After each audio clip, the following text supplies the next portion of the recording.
Bueno, sí, nosotros venimos llevando adelante la construcción de indicadores estadísticos justamente que dan cuenta de situaciones de vulneración de derechos. El indicador barrial de precios, el IBP, el índice barrial de situación nutricional y este nuevo indicador que le hemos denominado indicador familiar de acceso a derechos, lo que busca justamente es poder establecer y poder mostrar con claridad una fotografía de cuál es la situación que atraviesan no cualquier sector de la población, sino familias que requieren acudir a comedores comunitarios, a merenderos comunitarios para poder complementar los déficits que tienen debido a sus bajos ingresos. Entonces, en esa situación, nosotros hemos analizado varios indicadores, varias dimensiones, el acceso a trabajo, la desocupación, el acceso a programas sociales estatales y en particular hemos profundizado en el análisis del acceso a una alimentación adecuada y de calidad. Con vos, usted se refiere al tema de la inseguridad alimentaria. En ese caso, nosotros hemos tomado dos indicadores que son duros, que tienen que ver con la reducción involuntaria de las porciones y la reducción de comidas. En ambos casos, sí hay una preeminencia en Formosa por encima de la media nacional. Cuando Laura, hablamos de... Laura, Sí, discúlpame, para, digamos, expresarlo en términos más simples. sí, Reducción de la porción y reducción de la cantidad de comidas. comidas. A ver, si partimos de que lo normal son 4 comidas por día, ¿no? Eh, Desayuno, almuerzo, merienda y cena. Y estamos hablando de suprimir alguna de estas comidas, es que la familia dice, bueno, a ver, no tenemos para las 4, tenemos que suprimir la merienda, por ejemplo, o suprimimos la cena, reforzamos una y dejamos de comer la otra, o reducimos las porciones de tal manera que la merienda va a ser apenas un cocido, un Ujú. tecito, una galletita, o desayunamos con mate cocido y un pan y nada más. Es decir, estamos reduciendo en forma importante el aporte nutricional de una de estas comidas que son fundamentales. Claro, la supresión involuntaria de comidas, nosotros consultamos a las referentes a cargo de la alimentación familiar. Dejo en claro que hemos hecho 35.000 entrevistas en todo el país, distribuidas a lo largo y ancho de todas las provincias de la Argentina, y le hemos consultado, por ejemplo, si algún miembro del hogar tuvo que saltearse una comida porque no tenían suficiente dinero para obtener los alimentos necesarios para cubrirlas. Entonces, a la respuesta, lo que nos ha permitido es determinar que el 62,8% de las familias entrevistadas manifestaron haber atravesado por esta situación. Luego, hemos analizado en particular aspectos más específicos, como por ejemplo la disminución del consumo de alimentos. El 70% de las familias también ha manifestado que debió privarse de consumir carnes, verduras, frutas por falta de dinero en un casi 70%. Esta pregunta luego se amplía más porque vamos a consultar directamente en cada uno de los grupos de alimentos. Entonces le consultamos si hubo reducción de consumo, por ejemplo, en carnes, en cereales, en verduras, en frutas, y ahí también aparece una frecuencia muy alta de reducción del consumo en grupos que son estratégicos en los aportes nutricionales. El principal es la carne de vaca. 79% de las familias nos plantean que tuvieron que reducir el consumo, seguidos por la carne de pollo en un 65%, verduras y frutas más alta, la reducción, casi un 70% manifiesta haber tenido una reducción significativa. En el caso de los lácteos ocurre lo mismo, con un porcentaje más alto, 72%. Entonces, o sea, este estudio lo que aporta es una mirada con indicadores generales, pero luego los desagregamos con especificidad hasta llegar al consumo de la frecuencia diaria o semanal de cada uno de los grupos de alimentos que indica la guía alimentaria para la población argentina del Ministerio de Salud de la Nación. Es muy importante tener en cuenta de que nuestra referencia son las recomendaciones que el Ministerio da para lograr una alimentación adecuada y de calidad nutricionalmente que permita a las familias contar con aportes que le permitan desarrollarse y poder desarrollar actividades como el estudio, el trabajo. Entonces, bueno, esas frecuencias también tienen privaciones. Las frecuencias, por ejemplo, del consumo de verduras y frutas es clara, es muy clara. Prácticamente en 1 de cada 10 hogares directamente plantean que no consumen frutas y verduras y rara vez o nunca. 7 u 8 de cada uno de esos hogares tienen un bajo consumo de frutas y verduras porque, bueno, la recomendación de las GAPAs es 5 porciones al día. ¿Qué nosotros planteamos? Que si hay una referencia para una política pública fundamental alimentaria, no puede quedar en un libro, en una estadística, sino que tiene que ser luego posible de concretar.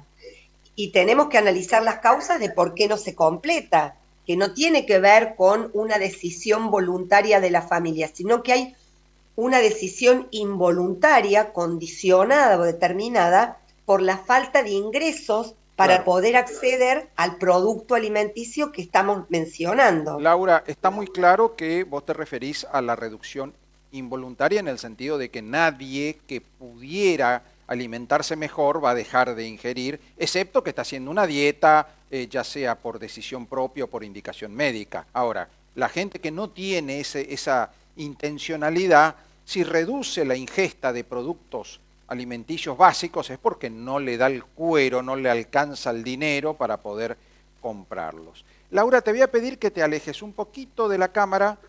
Ahí está, perfecto, porque si no te estás arrimando mucho. Laura, Bien, bien. ¿me podés leer o describir los datos puntuales de Formosa? Los que tengas a la vista. Sí, bueno, como te comentaba antes, nosotros tenemos un informe con datos nacionales en esta ocasión y vamos a desagregar estos datos y vamos a producir un informe para cada una de las provincias. Fenómeno. Hemos puesto algunos datos de referencia, por ejemplo, en relación a la reducción involuntaria de las porciones, el 82,4% de las familias entrevistadas en Formosa nos han planteado haber atravesado esta situación. Lo mismo ocurre con la supresión involuntaria de comidas, ¿sí? El otro aspecto que me parece interesante también destacar tiene que ver con el acceso a un empleo registrado. Ajá. Ahí nosotros consultamos a los hogares si había sucedido que hubieran perdido un empleo en estos últimos meses, y el otro aspecto es cuántos miembros del hogar accedían a un empleo registrado. El 18% de las familias, el 16%, perdón, nos planteó que accedían solamente a un empleo registrado. El 83% no lo hacía. En el caso de Mendoza, la preeminencia es mayor. El 94% nos dijo que no estaba con un trabajo registrado en ninguno de sus miembros al momento de la entrevista, por ejemplo. Ajá. Entonces, estos aspectos, ¿por qué son importantes? Porque luego nosotros hemos analizado estas determinantes y las hemos combinado. Entonces, ¿qué sucede, por ejemplo? En los hogares donde el empleo es precario, no registrado, la inseguridad alimentaria se incrementa casi en 20 puntos. O Claro. sea, en los empleos, en las familias sin empleo registrado, el 72% está en situación de inseguridad alimentaria, mientras que aquellos que cuentan con por lo menos un empleo registrado, la proporción desciende a 57,7. Lo mismo sucede con la pérdida, con el desempleo, con la pérdida de empleo. El 85% de las personas que han manifestado estar con pérdida de empleo en los últimos 6 meses están con un 85% de inseguridad alimentaria, mientras que los que no perdieron el empleo presentan 66%. Estoy viendo, discúlpame, estoy viendo, dice, provincias más afectadas por la falta de empleo registrado en el hogar. Formosa, Sí, 94,3%. Es decir, sí, sí, en los barrios populares de Formosa, en los barrios más vulnerables, en los barrios más humildes, menos del, pongámosle 6% de las familias tienen un empleo registrado. El resto o tiene empleo negro o tiene changa o directamente no tiene ningún ingreso por medio del trabajo. así es. Sí, sí, exactamente. Son cifras, Este, son cifras muy dolorosas.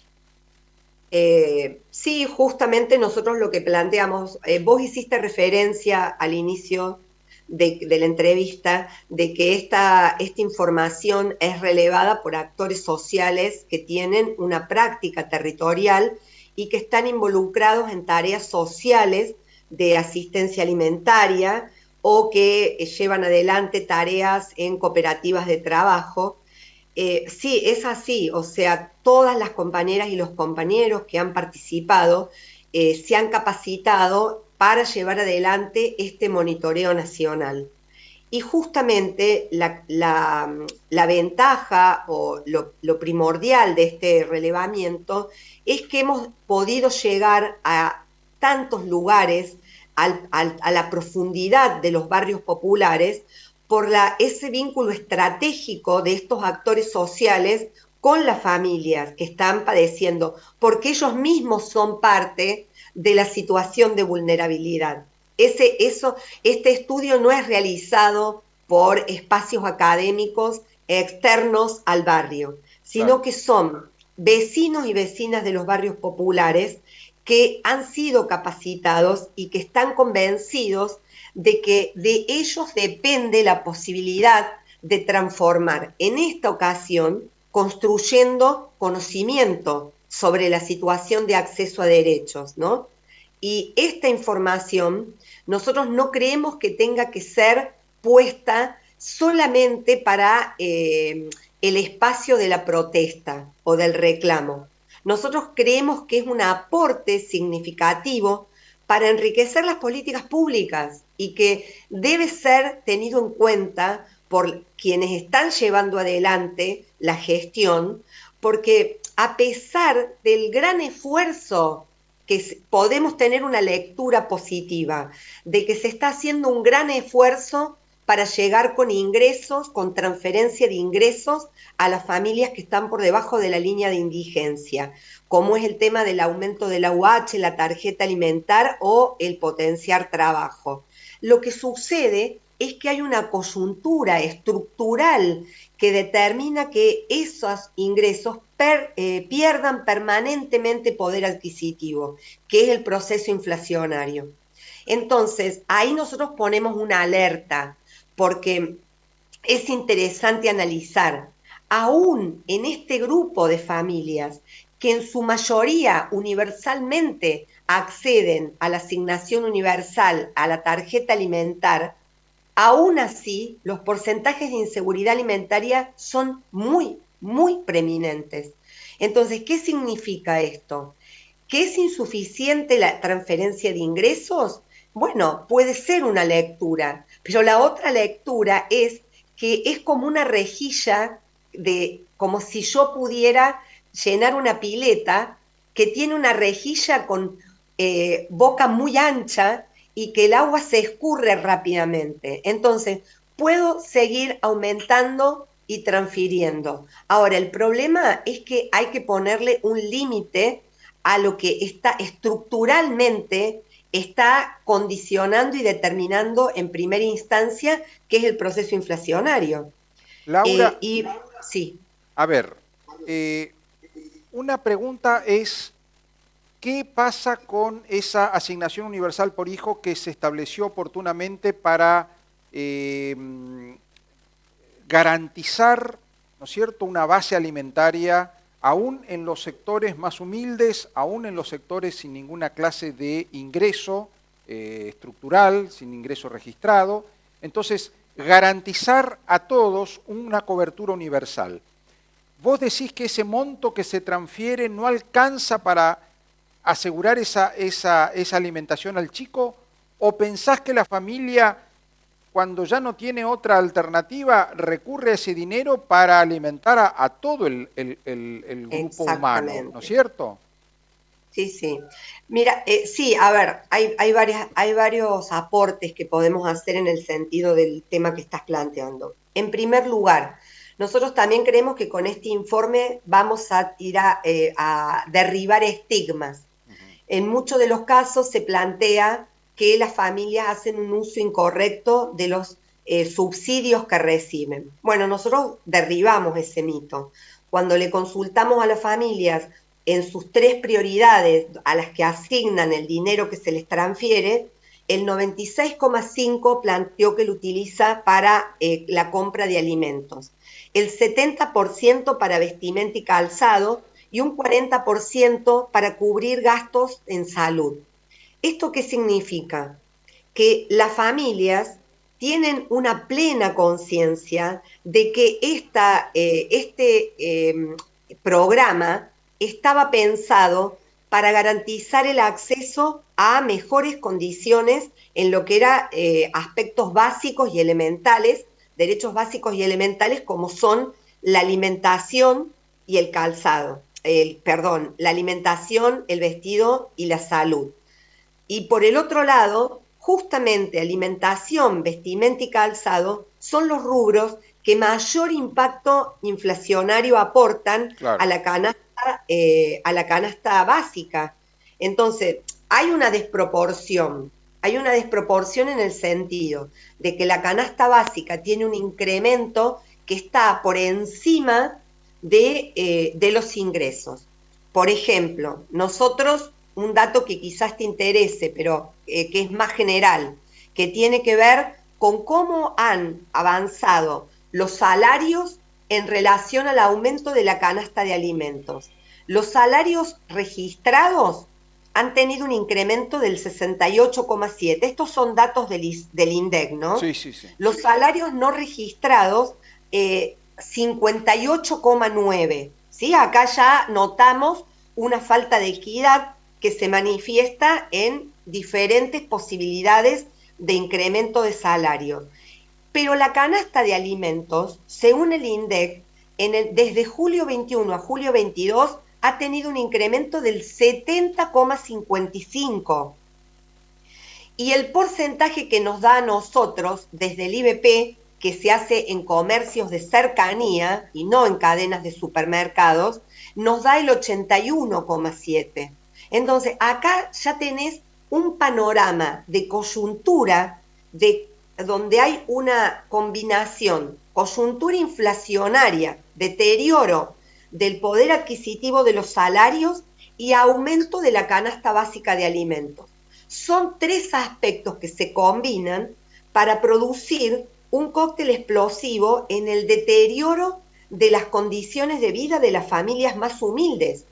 Aquí nosotros ponemos foco en las familias que están por debajo de la línea de indigencia, que lamentablemente tenemos que decir que en nuestro país son 4 millones de personas.